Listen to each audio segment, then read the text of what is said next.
where dreams ignite. Dreamers tell their stories, sharing their fight. Through the labyrinth, their truth unfolds, a building of foundations, echoing bold. They share their journeys with passion and pride. Join us as we go along for the ride. So here's to the dreamers, the ones who dare, the lessons and the knowledge we're here to share. Once upon a business, in our minds will stay, guiding the way for business, each and every day.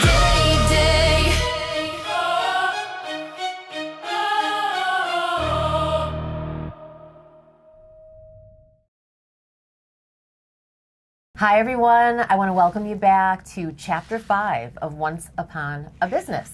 And today, I'm not only with a, can I say badass? Yes, badass. We can say that on this show. Am I going to get in trouble for saying that on the show? No. Okay, good. So I'm here with Nicole Martin, who is not only a lovely friend of mine, and we go way back, but she's a business owner, she's a speaker, she's a multi-author. She is just one of those people that makes things happen. Aww. So thank you for coming here today. Oh, it's fun when I get to spend time with Mel B. So Nicole is the Chief Empowerment Officer of HRBoost. So why don't you tell us all about what HRBoost is? Okay. So HRBoost, I always used to call it my second baby, but then I had one a few years after I started it, so I don't call it that anymore. But it's essentially this catalyst of when I jumped ship from corporate after becoming a mother. How many of you have done that, right? Decide that you're going to become a mother. Your husband thinks you're going to be a stay-at-home wife. Very funny, ladies. My husband's a stay-at-home dad now.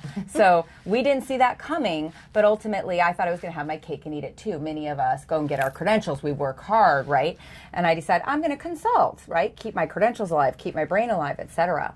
So I decide I'm going to consult. That happened in the summer of 2010. Little did I know that I would build the $1 million boutique firm that I have now, but it was me wanting to reach out to small businesses. How many of you love small businesses? And actually see the impact of my work and have them be the underdog. I love underdogs, but get HR strategy and integration from scratch from the beginning, building an HR department from the beginning versus when I was working in-house, it's like turning the Titanic around and you're trying to change so much. Yeah. And so that's how HRBoost was born. And that was a long time ago now. The value in that, I think, because we also work as consultants too, coming in from the outside.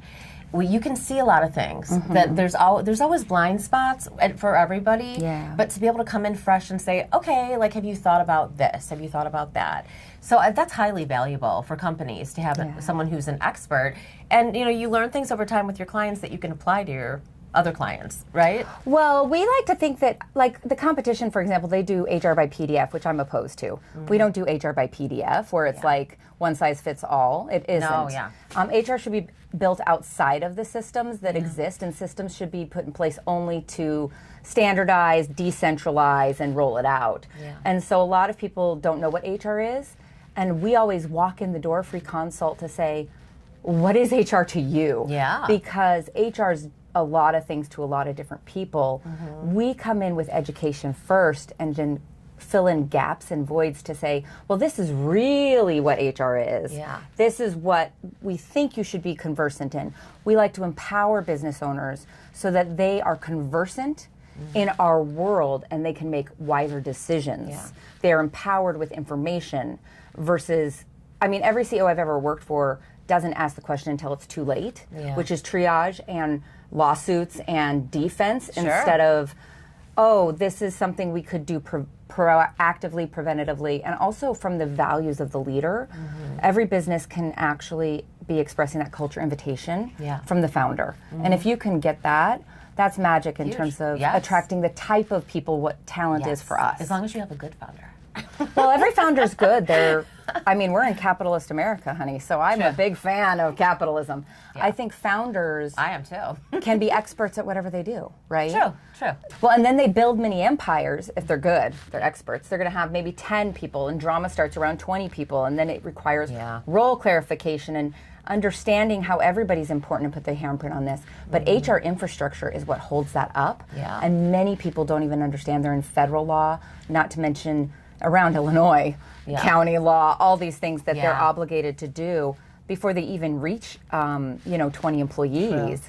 And I have a big heart where I just think that a small business can easily be taken advantage of and be, like, ignorance is not bliss. Yeah. And so we like to come out and give them everything they can need from an HR perspective, but at their pace, their budget. Yeah. But they're still getting proactive advisement instead of waiting for you to ask the question. We know when you're a certain place what you need in HR. Yeah.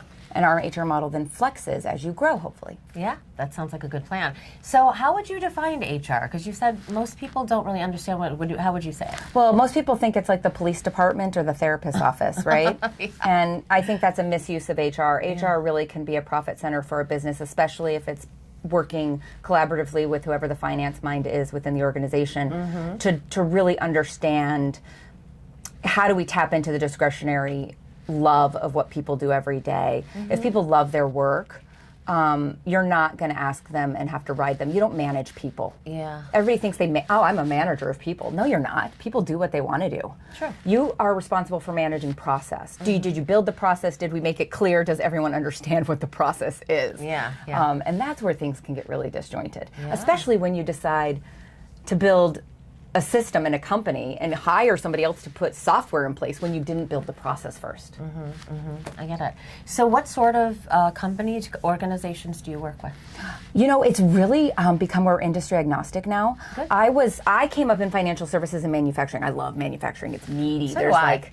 There's like the PhD down to the people that you have to translate language on the line, and connecting all that is really rich. I love it. Yeah. So that's where I was before I started HRBoost.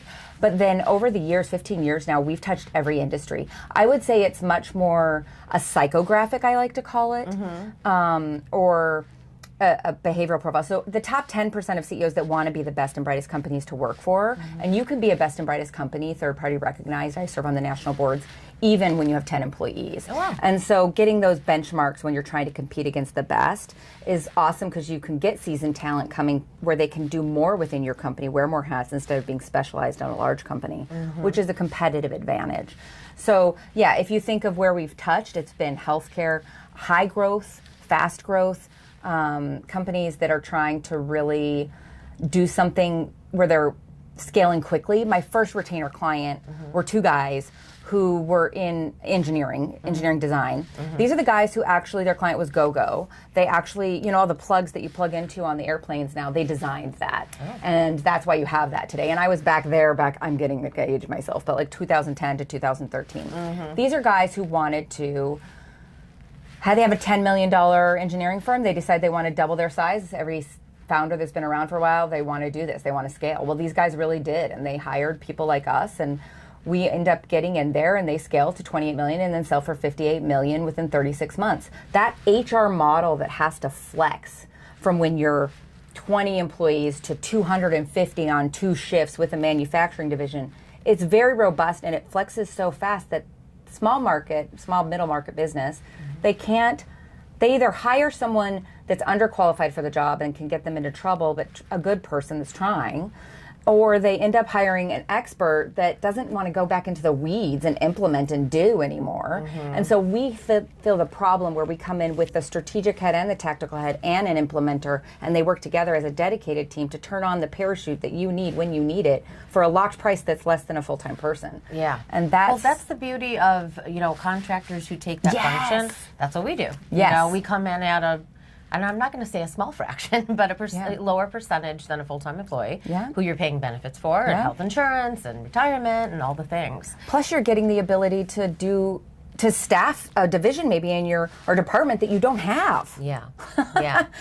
And also all of your years of background too. I mean, it's your specialization. Yeah. So I see the huge value in that. So you mentioned the word scaling, and you have scaled HRBoost. I want you to tell everybody about this. It's so very exciting. Yeah. Well, I think a lot of us try to scale, and one of the things, I was in Vistage for 10 years too, and I know a lot of entrepreneurs and people that want to scale. And I think when I look back, I never had the intention of scaling. That's what's funny about it. I call HRBoost my accidental, I'm an accidental entrepreneur. Like, I was just doing what I love every day. Yeah. And what's so crazy is I probably wouldn't even be where I'm at right now if God hadn't given me Joseph, my second child, who's 10 now. I was pregnant, and I was the one that was maybe the head of HR for our 10 companies that we were serving at the time or whatever it might have been. I had never replaced myself. So That's huge. yeah, so I replaced myself. Yeah. I was having a baby. I was going home to have a baby in 2 weeks, and I went out and hired somebody that could do everything I could do. That's right. And when I gave her the keys to my business, essentially, and said, "Don't lose any of the clients. Don't mess it up. don't bring on any more clients. Yeah. Call me whenever you need, but I'm not coming to meetings for about 8 weeks or whatever." Yeah. And when I came back, we'd finished in the black. I didn't touch a client for over 6 months, and I realized, oh, I can scale this. And then I started building, and then I have right now 7 of me. That's right. wonderful. So I think when you think about scaling, you have to delegate and you have to trust. Yeah. Maybe but verify, but you have to delegate and you have to take the leap and invest in yourself. Meaning at that point, I put on my big girl pants and went to the bank, right? And I got a big loan and mortgaged my business. And now we're playing, right? Yeah. You have to do those things.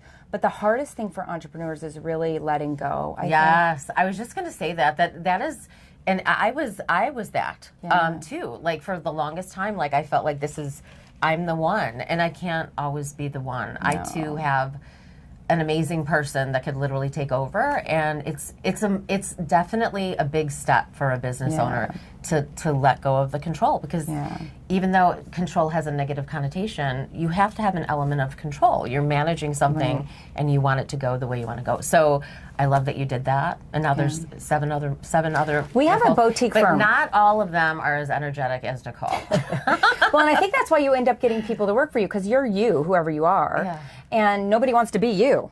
Right? So like my team loves that I'm me and that I'm out here doing this, for example. They don't want to do this. Yeah. And so it just works when you respect people's expertise, their life cycle of where they're at in their life, what they want, what they need. I hire people with like, what are the 3 things you need to feel alive every day to not feel depressed? I love that. And if your job doesn't connect to that, well, then there's a huge problem, because you can actually make money in today's world. 50% of the talent pool is freelance in the world. Yeah. Everybody can connect their livelihood to what they love doing. Yeah. They just have to give themselves permission to do it now. True. That's really important about being able to go after your passion. And I have a strong belief that if you are doing something you're passionate about, there's really nothing that can stop you. Yes. All of the business owners I know, that's what they are. That's who they are. Yeah. So in addition to scaling, HRBoost here, there's another scale that you recently went through that I think is really exciting to share with everybody.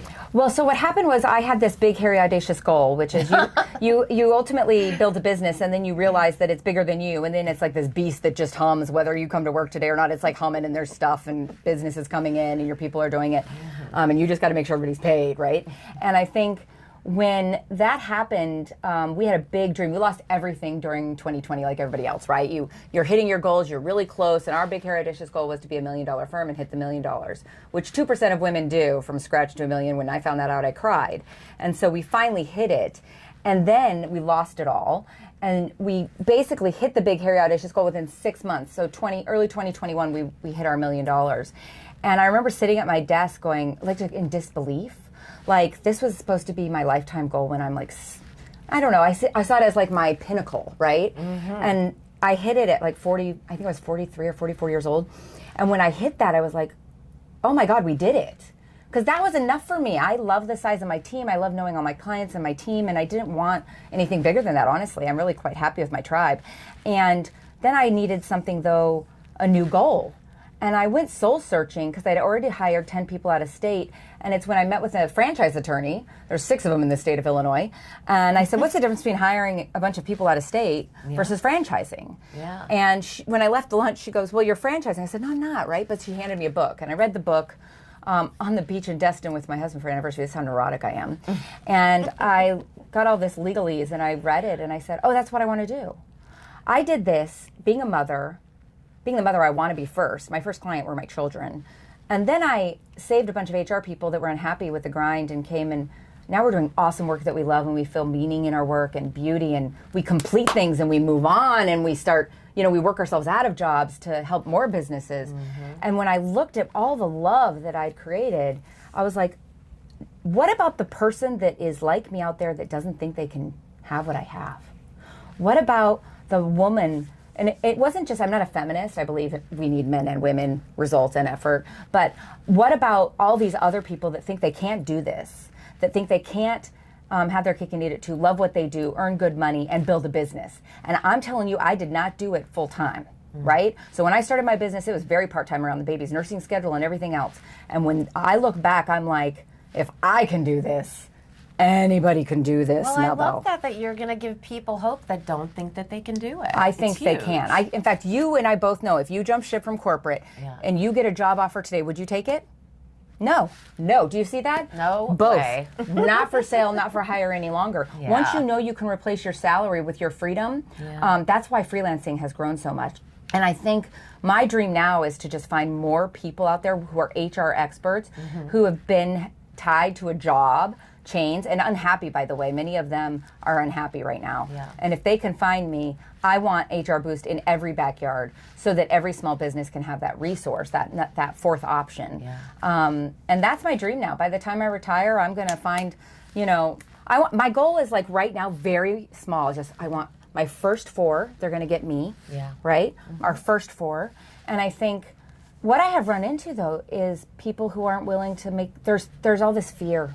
Yeah. Fear of the leap, fear of... It's scary. Yeah. Is it not? I mean, I'll be honest. I was a little bit scared because everyone else was so scared for me. Yeah. How are you going to do it? How are you going to do it? How are you going to pay your rent? How are you going to do this and that? Get health insurance. Yeah. And there's a certain point, though, that you have to say, I don't know, but I'm going to figure it out. And that's a hard thing to do, especially if you have people to take care of. What if you're, got kids who are younger? But when you come in and look at what you've done, it's a fine example. And also, you provide all the framework. Yeah. So I think it's funny. When I shared it with the team after we built it, took us 3 years to build the franchise.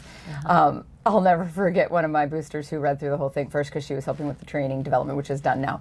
And she goes, "Oh my God, Nicole, it's like a business in a box." I'm like, "Well, yeah, exactly. That's what it is. Yeah. That's right." But it's finding the right people because they represent your brand. They're going to be out there on their own. They truly are a separate business, their own business. But they have the super HR excited. Boost. So are you kind of the head of everything and their tentacles in different states around anywhere? I'm licensed right now in 39 states. 39. So right now we've put a fishing pole out into 39 states. Okay. And we've put out the bait. And we've had about 12 people apply so far. That's exciting. I've only approved 2.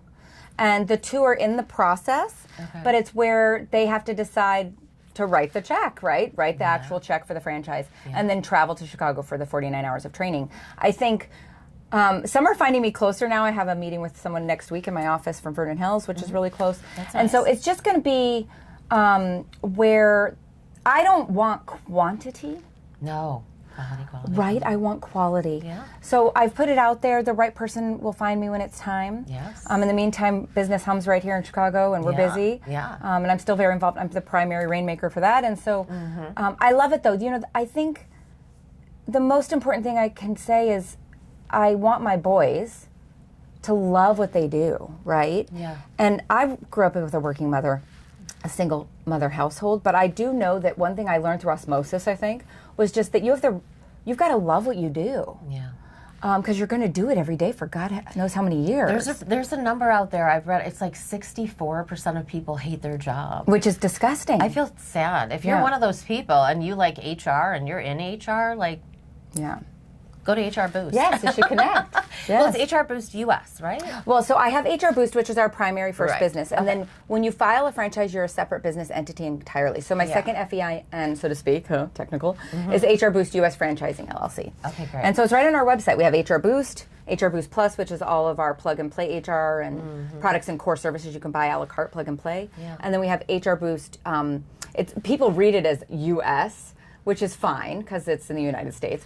But I coined it and named it HRBoost Us.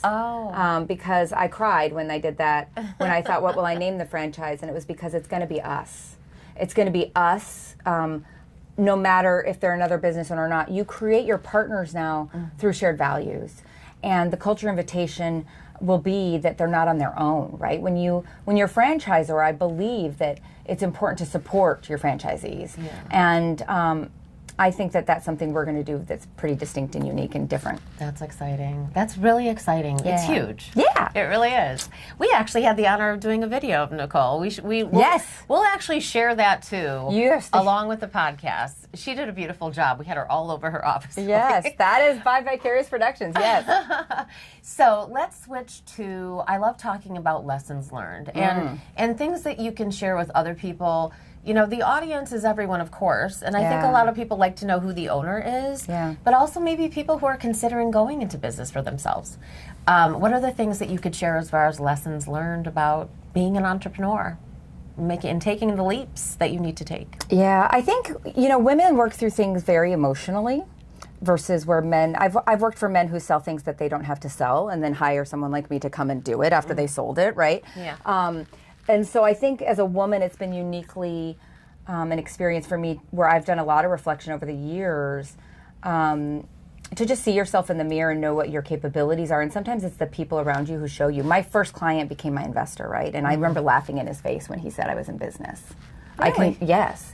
So I could go back to when I did not see myself as the CEO of my business and in a business. Yeah. I was a consultant. And I think you have to honor the stage of journey that you go through. I think life's an evolution, and business ownership and business life cycles are cyclical and have an evolution. Yeah. So I think biggest lessons for me would be to prepare, to do find out what you want, your true dream, and start preparing for it.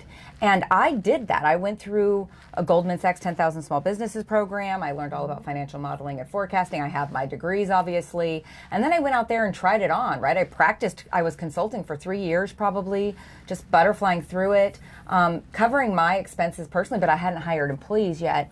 And I really learned that one day what happens is everybody can do that. The lesson is that you have to decide if you're in business. Right? So if you're in business, you're going to invest in yourself and you're going to invest in the business.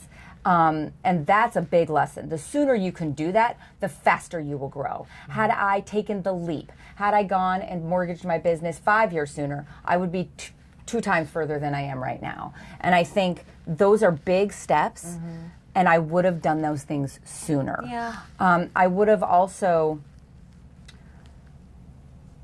done more to really understand what you don't know. So I went through a lot of education and you always need a peer group. Yeah. So I think having a peer group that relate to you, or even sharpening the saw in a room of people that you want to be like, and learning through that experience, through their experiences, through shared experiences, I think you grow faster. Yeah. And you start to learn what's for you and what's not for you. Sure. And follow your heart. I think it's so important to follow your heart and your intuition, and know yourself. And I honestly know that if I died today, God forbid, I know that I already did a good example for my children, which I think are some of the most important things that happen for people who are children, and their parents, right? There's the family unit. What have you left with your family? Even if I left them nothing financially, boy, did they know I lived. Yeah, and they watched you build. Yeah, and that I love it, and that I think that's really what I wanted them to feel is just knowing that the energy vibration's up. I'm not an Eeyore, I'm more of a Tigger, right? Like decide. Yeah. Well, one of the many books, the word joy is key, and that is Nicole. She's very joyful. I feel very joyful around her. Yes.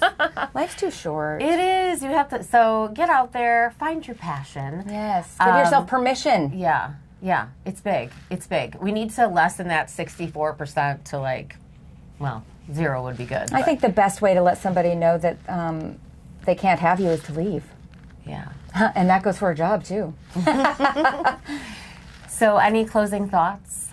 I just think that it's so wonderful to come and see you and support you and be in your world. I love your studio, and she came to me when she did my video last time, so her studio is a lot of fun. I'm so excited just for the movement that's happening internationally right now, how the boundaries have blurred, how the borders are different, how all of us are working internationally. True. And bridging culture and humanity in a way that's super cool and does not have the same boundaries that we grew up in.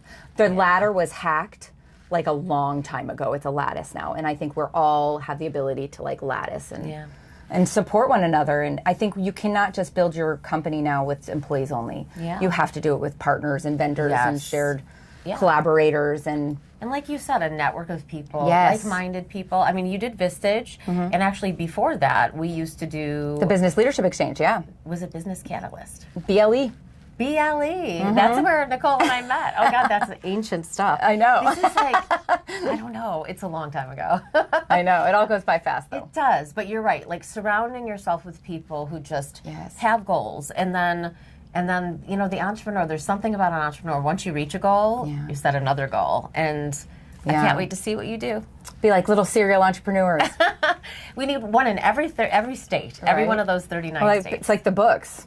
I know. You think you're going to write one book. Those of you who are writing a book or want to write a book, you'll think you'll get one done. And then the person that sees you on the other side who's written books will say, oh, congratulations, you've published a book. I look forward to your next one. You're like, no, like this was the one. Yeah. But now I have 6 and you're working on more. Yes. Right? So it just Yes. happens. She's exactly right. It does. just keeps happening. We're made this way. If you're not you're like made to keep shooting for something else. So hopefully it keeps us young and vibrant forever. Yes, yes. I want to thank you for being with us and sharing your story, you. Nicole. You're just Yes. wonderful. And this story is like many, like all of them actually, about people who take a thought and their passion and make something out of it. And Nicole has not only done that on a small scale first, but now it just keeps growing and growing. So very proud of you as my friend, and thank you for being here. So thank you for joining us, and join us next time for the Once Upon a Business podcast. See you later. Bye. Once upon a business where dreams ignite. Dreamers tell their stories, sharing their fight. Through the labyrinth, their truth unfolds. A building of foundations, echoing bold. They share their journeys with passion and pride. Join us as we go along.